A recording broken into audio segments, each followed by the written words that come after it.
Attorney Sal Panelo, ano po ba ang subornation of perjury? At pwede po bang kasuhan sila Congressman Fernandez at Abante nito? Number one question, ito ang sagot. Subornation of perjury ay isang krimen sa ilalim ng Revised Penal Code.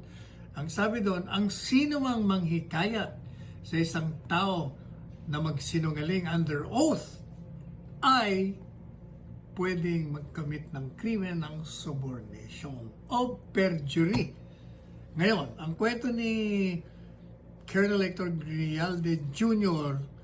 sa Senate hearing, ito daw si Congressman Abante at Congressman Fernandez, hinikayat siya at pinipilit siya na magsinungaling siya under oath para patunayan daw yung mga sinasabing reward system na di umano galing kay Colonel Gama, pero hindi siya pumayag.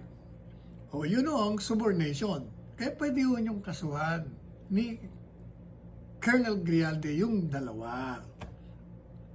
Ngayon, whether or not mako-convict, depende sa ebidensya.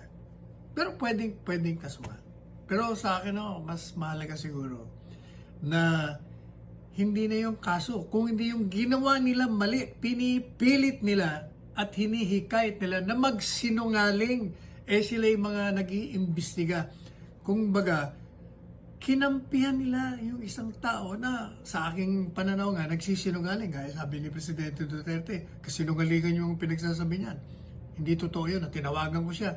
Hindi rin totoo yun, na may reward. O pagkatapos, gusto nitong dalawa, sabihin mo, Colonel Grijalde, na totoo lahat yun.